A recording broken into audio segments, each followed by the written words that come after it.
President Lee Jae-myung is on a state visit to Türkiye, and during his meeting with the Turkish president, the two sides agreed to strengthen cooperation in defense, nuclear energy, and biotechnology.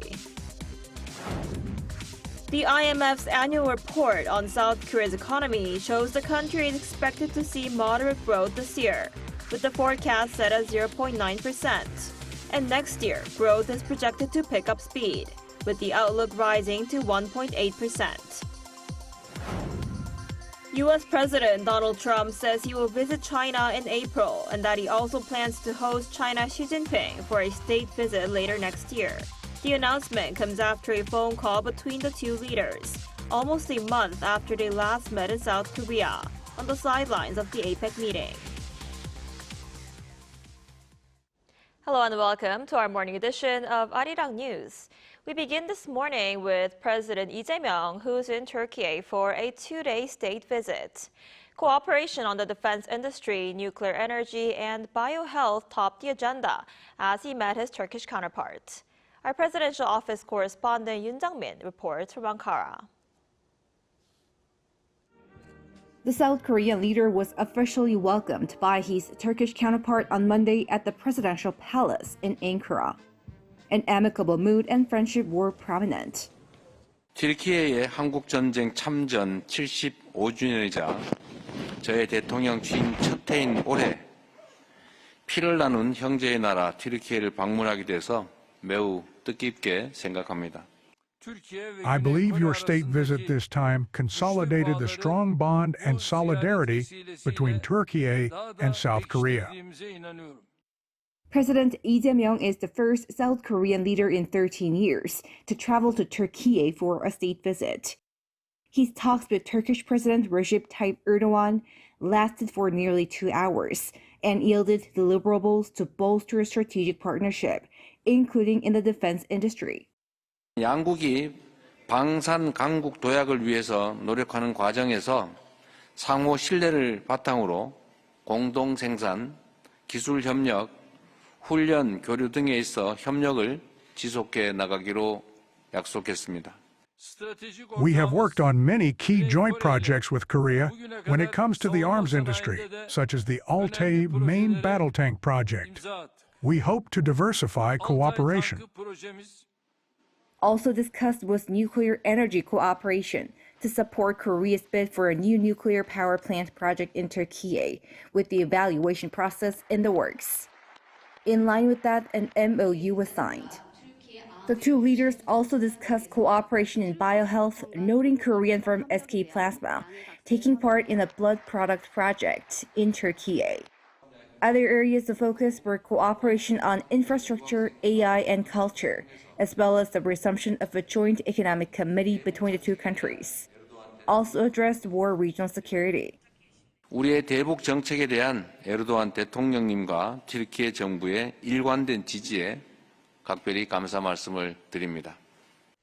He also vowed to bolster Korea's humanitarian assistance to help resolve issues regarding Syrian refugees in Türkiye.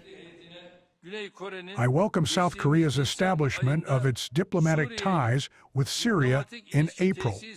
I believe we can cooperate regarding various regions, including Syria, Gaza, and the rebuilding of Ukraine. President Lee's two-day state visit to Türkiye began with him paying tribute to the founder of Türkiye, the late Mustafa Kemal Atatürk, earlier in the day. President Lee is set to return home, wrapping up his first trip to the Middle East and Africa that lasted for 10 days, aimed at expanding South Korea's diplomatic horizon. Yoon Jang-min, Arirang News, Ankara. So President Lee Jae-myung is on a state visit to Türkiye, and he met with the Turkish president last night to discuss a wide range of bilateral issues, including defense and nuclear energy cooperation. For more on this, we're joined today by Dr. Lee Ji-soo, visiting researcher at the Institute of Middle East Studies. Dr. Lee, thanks for joining us this morning. Thanks for having me. So how did President Lee's talks with the Turkish president further develop bilateral relations? What's your overall assessment of their talks last night? I'd say the Korea-Turkey summit yesterday produced quite meaningful results. Most notably, the two countries agreed to resume the Joint Economy Committee for the first time in a decade. They also signed MOUs covering nuclear energy, defense, veteran affairs, and infrastructure. Now we'll have to see how these commitments and plans take shape in practice. But the important point is that both countries reaffirmed their willingness to work together and set a clear direction for a more forward-looking partnership. I think that really is an encouraging step. Right, as you mentioned, defense cooperation was one of the key issues on the agenda last night, especially after President Lee Soon-jae previously said there's a lot of room for defense cooperation with Turkey. How important is Turkey in terms of arms exports to South Korea, and how are Korean weapons sort of viewed and perceived in the Middle East? Turkey can serve as a strategic gateway for South Korea's defense industry to enter the European and also Middle Eastern markets, since it is a NATO member state and a major player in the Middle East. South Korea has already played a key role supporting Turkey's development of its main battle tank, the Altai, which President Lee mentioned yesterday. And Korea supplied major components such as the main gun and some of the design know-hows. Korea also exported the design technology for its self-propelled howitzer, the K9 Thunder, which became the foundation for Turkey's T-155 Fortina. Thanks to these transfers, Korean systems have contributed in a meaningful way to Turkey's broader push for defense industry localization, and this is part of a bigger trend. Korean defense systems are perceived very positively across the Middle East. Over the past 5 years, Korea's arms exports to this region roughly tripled. Take the UAE, for example, which President Lee visited last week. The level of cooperation there has moved beyond simple sales to the joint development. Countries like Türkiye, Saudi Arabia, and also UAE, they all want to build up their own domestic defense industries, and Korea is actually an ideal partner for them because compared to many Western countries, Korea is more open and proactive in terms of cooperation, including areas like local production, which Western partners often hesitate to allow. At the same time, Korean defense systems offer higher quality and reliability than what China or Russia typically provide, which makes Korea more attractive. Right, absolutely. And they also agreed to sign an MOU on nuclear energy cooperation. And Seoul's presidential office said it hopes this MOU will enhance its chances of winning an upcoming nuclear power project in Türkiye. What are your thoughts on this? Yes, thanks to the nuclear energy MOU yesterday, South Korea now has a stronger chance of winning Turkey's upcoming nuclear power plant project. Actually, Turkey doesn't yet have or operate any nuclear power plants at the moment, but it's building its first one, the Akuyu nuclear power plant, which is expected to begin operations in 2026. And Turkey is planning to build its second plant in Sinop, and the likelihood that Korea could secure the project has now grown considerably. For Korea, this is a new territory. Korea has already completed the major nuclear project in the Middle East, which is Barakah nuclear power plant in the UAE. Korea not only built Barakah, but also took part in its operational phase. This is very rare achievement for any foreign contractor in the region, in the Middle East, because Korea has proven this track record of successfully delivering and operating a nuclear power plant in the Middle East. I think this becomes a strong precedent that can open the door to other projects in the region. In the sense, Barakah really serves as a strategic foothold for Korea, as Korea looks into expand into additional Middle Eastern nuclear markets and also in Türkiye. Right, and Turkey is the final stop of President Lee Jae-myung's 10-day trip to Middle East and Africa, right?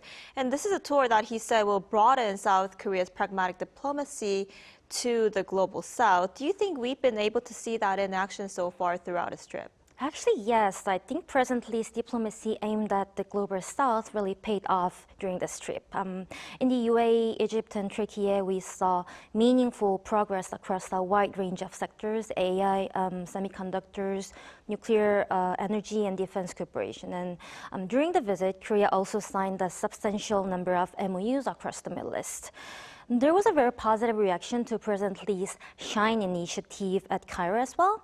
So I'd say this trip showed how effective Korea's integrated diplomacy can be, combining culture, education, defense, and economic cooperation into a single strategy. That said, many of these MOUs and cooperation agreements still need to concrete implementation plans. We'll need to keep a close eye on how these ideas are developed and put into action in the coming months. But overall, most Middle Eastern countries are really friendly toward Korea. So I do expect many of these discussions to move forward smoothly. And since this was President Lee's first visit to the Middle East ever since he took the office, so with plenty of time left in his term, I think there's a real opportunity to follow through and deliver tangible results. All right, that's very good to hear. We'll have to see how that goes. All right, Dr. Lee, I'm afraid that's all the time we have for today. Thank you so much for your insight. We appreciate it. Thanks for having me.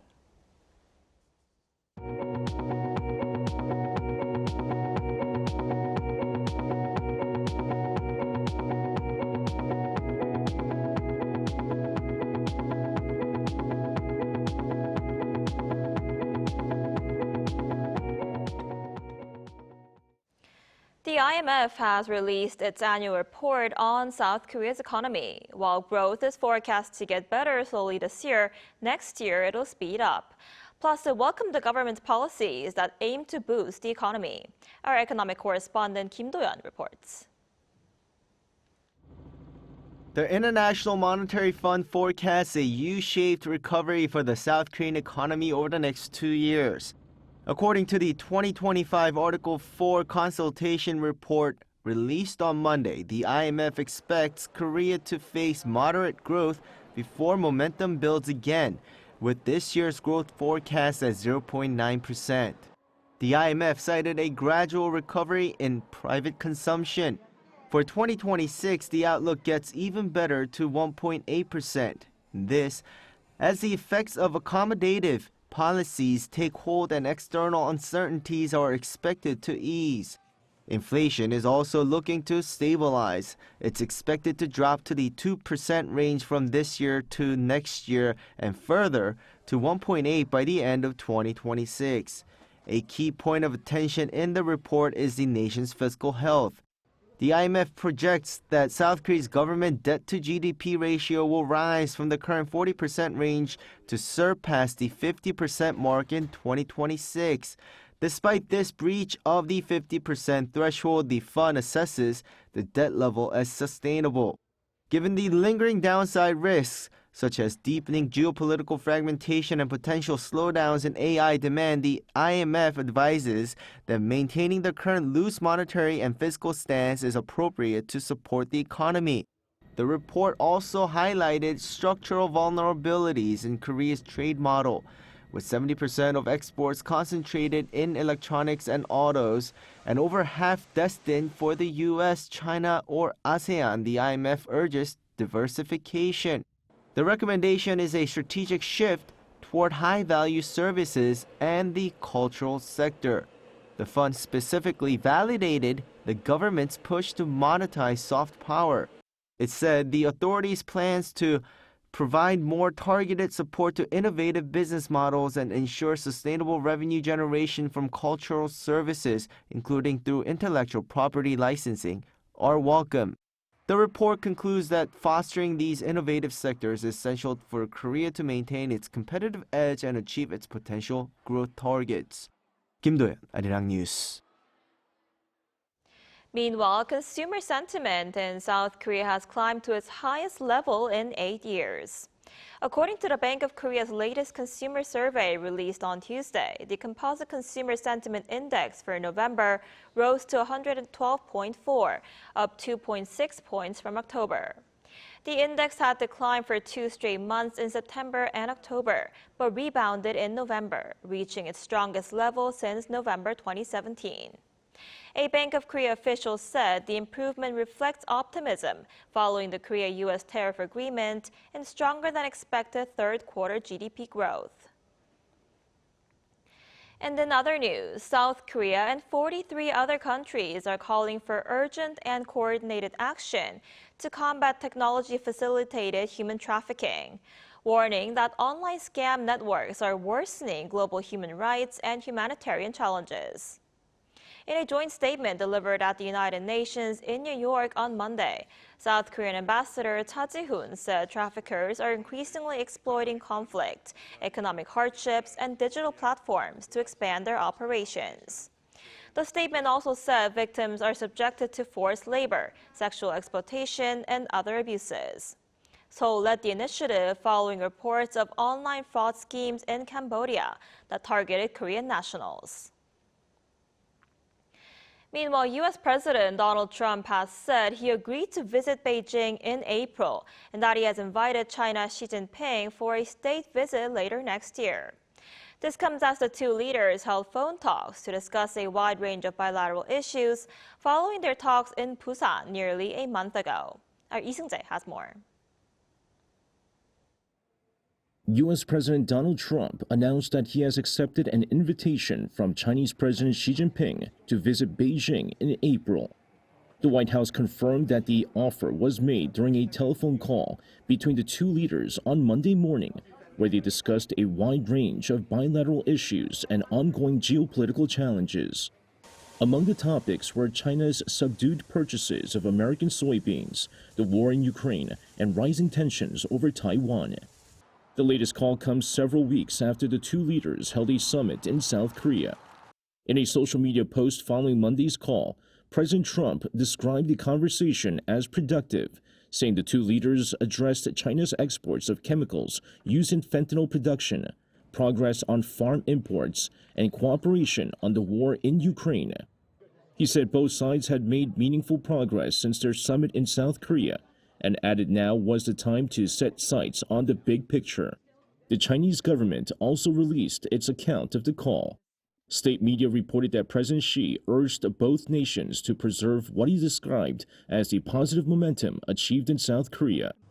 Beijing emphasized that the Ukraine conflict remains a priority and said that China is seeking further communication with Washington on international security concerns. The Chinese readout also contained stronger language on Taiwan.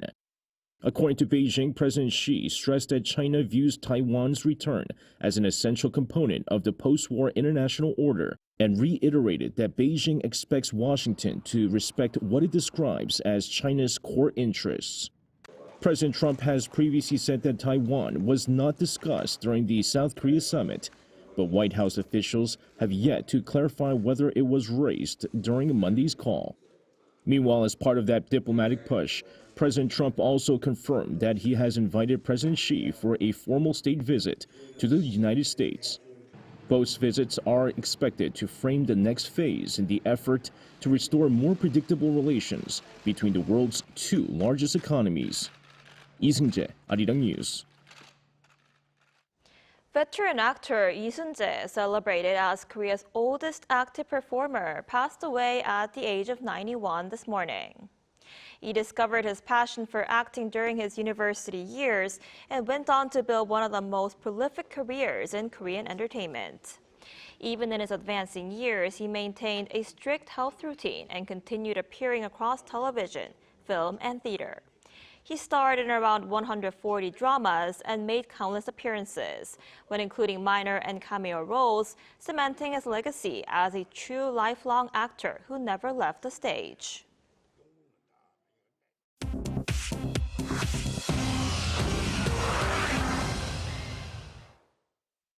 Good morning, I'm Chu Ji-hyun, and this is The World Now. In the U.S., a federal judge delivered a major setback to the Trump administration on Monday, throwing out other criminal indictments against former FBI Director James Comey and New York Attorney General Letitia James. Judge Cameron McGowan Curry found that former President Donald Trump's installation of Lindsay Halligan as interim U.S. Attorney in Virginia was invalid and said that all actions taken under that appointment, including both indictments, were unlawful exercises of executive power. The cases were dismissed without prejudice, meaning they could be refiled, though the judge noted that the statute of limitations for the charge against Comey have expired. The White House said it will appeal the dismissal, adding that the president have full confidence in Halligan. Comey was charged with making false statements and obstructing Congress during his 2020 testimony about FBI leaks. James was indicted for bank fraud and making false statements to a bank. Both deny wrongdoing and accused the Trump administration of political retaliation. In Pakistan on Monday, 3 suicide attackers targeted the Federal Constabulary headquarters in Peshawar, killing 3 security personnel and wounding 11, according to local officials. One bomber was killed after detonating a bomb at the facility's gate, while 2 others were shot dead before entering the premises. Authorities said more than 400 personnel were inside the parade, and senior officers were expected to be present. Jamaat al-Ahrar, a splinter group of the Pakistan Taliban, claimed responsibility for the attack. Pakistan's president and prime minister issued statements condemning the attack, which comes amid a spike in violence across the region. On Wall Street, tech giants powered a market rebound on Monday local time as U.S. policymakers raised expectations of a rate cut in December. The Nasdaq rose 2.7%, its strongest gain since May, while the S&P advanced more than 1.5%.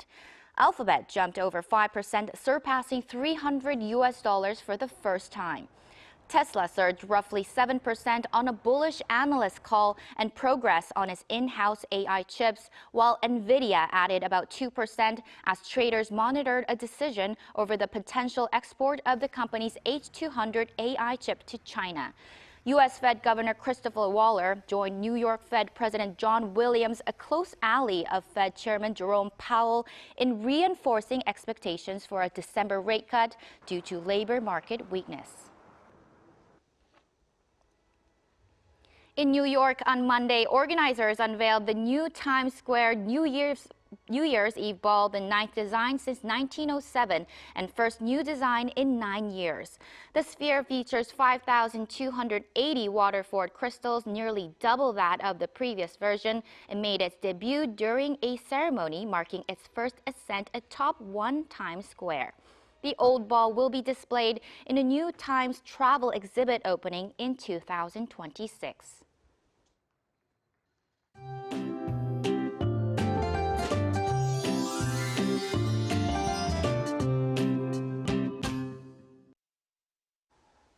Much of Seoul was covered in that hazy gray layer of pollution yesterday, and today things could get even worse as yellow dust blows in from the west. Now there's even a chance of mud in the rain, so don't be surprised if your car gets speckled. The amount of rain should stay light, around 5 to 20 millimeters. And of course, higher elevations in Gangwon-do province east of Jeollabuk-do, mountainous areas of Jeju Island could see snow instead, with 1 to 5 centimeters expected. This afternoon, Seoul gets up to 9 degrees, which is 8 degrees lower than yesterday. Daegu makes it to 12 degrees Celsius this afternoon. Dusty conditions will improve in the evening, along with cold northwesterly winds. Meanwhile, we are just 2 days away from the 4th launch of the Nuri rocket. Right now, weather conditions in Goheung look promising for the launch time on Thursday at around 1 a.m. There's a low chance of rain and light wind forecast. But later on Thursday, another round of nationwide rain and snow returns, which will bring freezing conditions on Friday.